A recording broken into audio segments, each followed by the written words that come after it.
Good morning all. നമ്മൾ ഇന്ന് scan to BHIM എന്ന് പറഞ്ഞ ടോപ്പിക്കിനെ പറ്റിയാണ് ഇവിടെ ഡിസ്കസ് ചെയ്യാൻ പോകുന്നത്.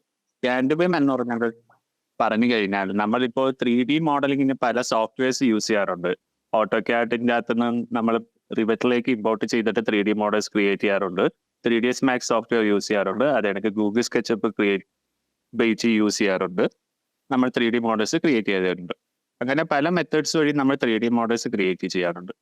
ഈ സ്കാൻ ടു ബിം എന്ന് പറഞ്ഞ പ്രോസസ്സ് എന്ന് വെച്ച് കഴിഞ്ഞാൽ ഒരു ലേസർ ഇമേജിംഗ് വഴിയോ അല്ലെങ്കിൽ നമ്മുടെ ഫോട്ടോഗ്രാഫ്സ് യൂസ് ചെയ്ത് ഒരു 3D മോഡൽ ക്രിയേറ്റ് ചെയ്തെടുക്കുന്നതിനെയാണ് എന്ത് സ്കാൻ ടു ബിം എന്ന് പറഞ്ഞ പ്രോസസ്സ് കൊണ്ട് നമ്മൾ അർത്ഥമാക്കുന്നത്. അപ്പോൾ ആ മെത്തേഡ് എങ്ങനെയാണെന്നുള്ള കാര്യം നമുക്ക് നോക്കാം.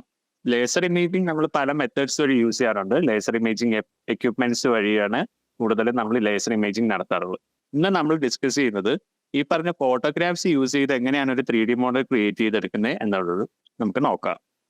ഇതിന് യൂസ് ചെയ്യുന്ന സോഫ്റ്റ്വെയറിന്റെ പേരെന്ന് പറഞ്ഞു കഴിഞ്ഞാൽ ഓട്ടോഡെസ്ക് റീക്യാപ്പ് എന്നാണ്. ഓട്ടോഡെസ്ക് റീക്യാപ്പിന് രണ്ട് സോഫ്റ്റ്വെയർസ് നമ്മൾ യൂസ് ചെയ്യാറുണ്ട്. ഓട്ടോഡെസ്ക് റീക്യാപ്പ് പ്രോ എന്ന് പറഞ്ഞ സോഫ്റ്റ്വെയറും ഓട്ടോഡെസ്ക് റീക്യാപ്പ് ഫോട്ടോ എന്ന് പറഞ്ഞൊരു സോഫ്റ്റ്വെയറും നമ്മൾ യൂസ് ചെയ്യാറുണ്ട്.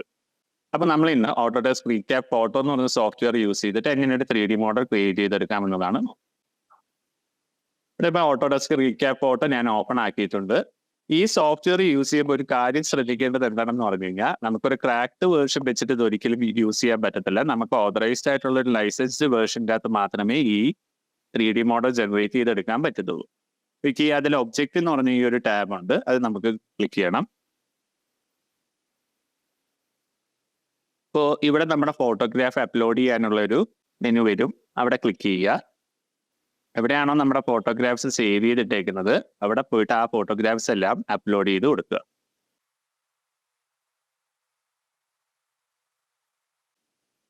ഫോട്ടോഗ്രാഫ്സ് എല്ലാം നമ്മൾ അപ്ലോഡ് ചെയ്തു, എന്നിട്ട് ഓപ്പൺ കൊടുക്കുക, എന്നിട്ട് ക്രിയേറ്റ് എന്ന് പറഞ്ഞ്. പക്ഷേ ഒരു കാര്യം ശ്രദ്ധിക്കേണ്ടത്, നമ്മൾ മിനിമം 21 ഫോട്ടോഗ്രാഫ്സ് എങ്കിലും ക്രിയേറ്റ് ചെയ്തിട്ടുണ്ടെങ്കിൽ മാത്രമേ ഈ മോഡൽ ജനറേറ്റ് ചെയ്തെടുക്കാൻ സാധിക്കുകയുള്ളൂ. ഇപ്പൊ ക്രിയേറ്റ് എന്ന് പറഞ്ഞ ഓപ്ഷൻ കൊടുക്കുക. അതിന്റെ കൂടെ തന്നെ ഓട്ടോഡെസ്ക് ഡെസ്ക്ടോപ്പ് കണക്ടർ എന്ന് പറഞ്ഞുകൊണ്ട് ഒരു ആപ്പും കൂടെ നമ്മുടെ കയ്യിൽ ഉണ്ടായിരിക്കണം. അതൊരു ക്ലൗഡ് സ്റ്റോറേജിന് യൂസ് ചെയ്യുന്ന ഒരു ആപ്പാണ്. ആ ആപ്പ് ഉണ്ടെങ്കിൽ മാത്രമേ നമ്മുടെ ഈ ക്ലൗഡ് പ്രോജക്ട് ഫോൾഡർ എന്ന് പറഞ്ഞ ഈ ഒരു പാത്ത് നമുക്ക് അസൈൻ ചെയ്ത് കിട്ടത്തുള്ളൂ. എന്നാൽ മാത്രമേ എന്താണ് ഈ ഫോട്ടോഗ്രാഫ്സ് ഒരു ക്ലൗഡ് സ്റ്റോറേജിലേക്ക് അപ്ലോഡ് ആയിട്ടാണ് ഈ ഒരു മോഡൽ ജനറേറ്റ് ചെയ്തിട്ട്. നമുക്ക് ഈ പ്രോജക്റ്റിനൊരു പേര് കൊടുക്കണം. ഇപ്പൊ ഒരു ചെയറിന്റെ ഒരു ഇമേജ് ആണ് ഞാൻ ഇവിടെ ക്രിയേറ്റ് ചെയ്തെടുക്കാൻ നോക്കുന്നത്. അതുകൊണ്ട് ചെയർ എന്നാണ് ഞാൻ പേര് കൊടുക്കുന്നത്. സ്റ്റാർട്ട് കൊടുത്തു.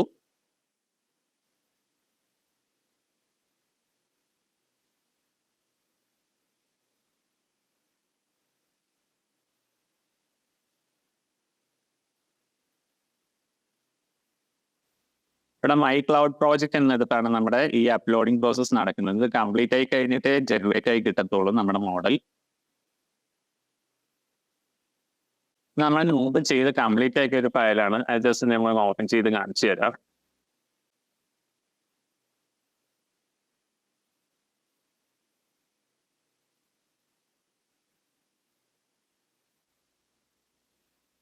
ഓക്കെ, ഇതാണ് ആ ചെയറിന്റെ ഒരു 3D മോഡലായിട്ട് റീക്യാപ്പിൽ ജനറേറ്റ് ആയിരിക്കുന്ന ഒരു ഇമേജ് ആണ് ഈ കാണുന്നത്. ഇതിൽ നമുക്കിപ്പോ ഈ പറഞ്ഞ കണക്ക് ഇതിന്റെ വിഷ്വൽ മോഡെല്ലാം ചേഞ്ച് ചെയ്ത് കൊടുക്കാം. അങ്ങനെ പല മോഡ് നമുക്ക് യൂസ് ചെയ്യാം. ഇവിടെ ഇപ്പൊ എക്സ്പോർട്ട് ചെയ്യാനായിട്ട് ഞാൻ പോവുകയാണ്. അപ്പൊ ഈ ഒരു മോഡലിനെ നമുക്ക് എക്സ്പോർട്ട് ചെയ്യണം. ഇപ്പൊ വേറൊരു ഡിസൈനിങ് സോഫ്റ്റ്വെയർ അവർക്ക് 3ds Max കണക്കൊരു സോഫ്റ്റ്വെയറിലേക്ക് നമുക്ക് ഈ മോഡൽ കൊണ്ടുവരണമെങ്കിൽ എന്താണ് ചെയ്യേണ്ടതെന്ന് പറഞ്ഞു കഴിഞ്ഞാൽ ഈ ഒരു ഇമേജ് എക്സ്പോർട്ട് ഓപ്ഷന്റെ അവിടെ എക്സ്പോർട്ട് മോഡൽ എന്നുള്ള ഓപ്ഷൻ കൊടുക്കുക. അതിൽ നിന്ന് എക്സ്പോർട്ട് ഏത് ഫോർമാറ്റിലാണ് എക്സ്പോർട്ട് ചെയ്യേണ്ടത് എന്നുള്ളത് നമ്മൾ FBX എന്ന് പറഞ്ഞൊരു ഫോർമാറ്റ് കൊടുക്കുക. FBX എന്നിട്ട് എക്സ്പോർട്ട് ഓപ്ഷൻ കൊടുക്കുക.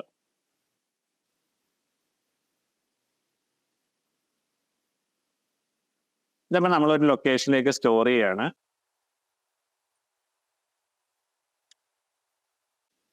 സേവ് ചെയ്യുന്നു. എക്സ്പോർട്ട് കംപ്ലീറ്റ് ആയിട്ടുണ്ട്. ഞാനിത് തൽക്കാലത്തേക്ക് ക്ലോസ് ചെയ്യാണ്. ഞാൻ 3ds Max ഓപ്പൺ ചെയ്തു.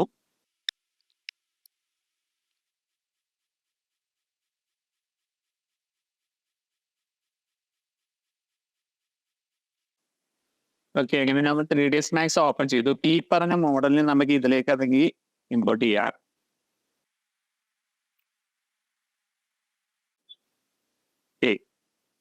അപ്പോ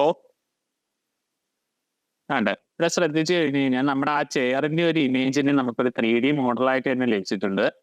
ഇത് നമ്മൾ മൊബൈൽ ഫോട്ടോഗ്രാഫി യൂസ് ചെയ്ത് എടുത്തത് കൊണ്ടാണ് ഈ ഒരു ക്ലാരിറ്റി അല്പം കുറഞ്ഞിട്ടുള്ളത്. ഇങ്ങനെ എന്താണ് നമുക്കൊരു 3D മോഡൽ ജസ്റ്റ് ജനറേറ്റ് ചെയ്തെടുക്കാൻ സാധിക്കും. ഓക്കെ, പോയിന്റ് ക്ലൗഡ് എന്ന് പറഞ്ഞ ഒരു സ്റ്റോറേജ് സിസ്റ്റത്തിൽ നിന്നാണ് നമ്മളിത് ജനറേറ്റ് ചെയ്തെടുത്തത്. അത് ഈ പറഞ്ഞ ഒരു 3D ഡിസൈനിങ് സാധിക്കും. Okay, thank you.